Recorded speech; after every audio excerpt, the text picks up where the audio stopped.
Untuk contoh soal yang kedua, ini tentang hukum Kirchhoff. Ini adalah hukum Kirchhoff 2.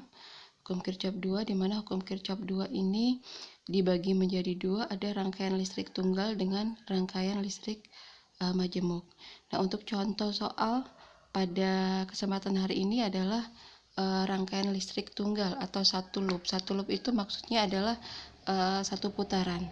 Nah, di sini ada sebuah contoh soal, ya, ini ada sebuah rangkaian listrik di mana di sini ada nilai E1, E2 dan E3. Ya, masing-masing nilainya di sini ada E1, E2, E3. Ini 3 volt, ini 2 volt, dan ini E3-nya ada 5 volt. Nah, di sini nilai hambatannya ada R1 dan R2, di mana nilai R1-nya adalah 5 ohm, sedangkan R2-nya adalah 10 ohm. Nah, yang ditanyakan dalam soal ini adalah tentukan nilai I-nya atau arusnya. Nah, oleh karena itu, untuk menyelesaikan soal seperti ini, langkah-langkah yang perlu kita lakukan adalah, ya, yang pertama adalah menentukan arah arusnya. Boleh dimulai dari E1, boleh dari E2 ataupun E3. Yang penting arah arus itu selalu bergerak dari positif ke negatif. Nah, dalam hal ini saya coba, ya, untuk menentukan arah arusnya itu dari E1 bergeraknya ke sini. Ya, kita gambarkan, ya, sesuai dengan perputaran Alaro. Seperti ini nilai I-nya, arusnya.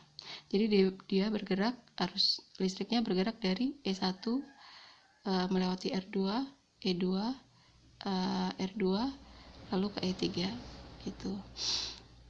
Nah, untuk menyelesaikan soal seperti ini, kita menggunakan rumus hukum Kirchhoff 2 karena ini merupakan rangkaian listrik tunggal, ya, rangkaian listrik tunggal. Nah, dalam hal ini kita masukkan rumusnya dulu, ya. Sigma E ditambah sigma I kali R itu sama dengan 0. Ya. Nah, di sini kita tuliskan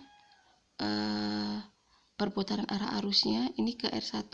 Di sini diminta jumlah elemennya dulu, gitu ya. Jumlah elemen dulu. Ini bergeraknya dari E1 lalu ke E2. Ketika bertemu dengan E2, positif dulu yang bertemu, ya. Oleh karena itu, tanda panah yang bertemu, ya, dengan E2 itu di sini adalah positif. Maka di sini nilai E2-nya positif, ya. Lalu setelah itu bergerak ke sini lagi, bertemu dengan E3, ya, bertemu dengan E3, ini tanda panahnya. Nah, tanda panahnya bertemu dengan negatif. Maka nilai dari E3 ini adalah negatif, min E3. Lalu bergerak lagi ke sini, ini tanda panahnya, bertemu dengan E1, di sini bertemu tanda negatif, maka nilai E1-nya pun negatif, gitu. Baru setelah itu ditambah jumlah I kali R, ya. Karena arusnya ini semua sama, ya, I-nya kita masukkan, kita keluarkan. Nah, di sini ada R1 ditambah R2. R1 ditambah R2. Ini sama dengan 0. Gitu, ya. Setelah itu nilainya baru kita masukkan. Ya, E2 di sini 2, E3 adalah 5, E1-nya adalah 3. Gitu, ya. Ditambah I, R1-nya 5, R2-nya adalah 10. Sama dengan 0. Ya. Kita jumlahkan dan kurangkan, 2, dikurangi 5 dikurangi 3. Jadi adalah min 6.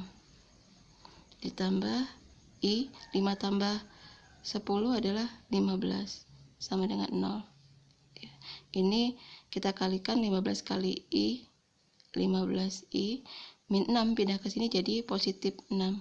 Jadi I-nya sama dengan 6 dibagi 15. Itu. Nah, ini hasil akhirnya. Ya, ini arusnya satuannya ampere, ya. Itu. I-nya 6 dibagi 15 adalah 0,4 ampere. Oke, demikian.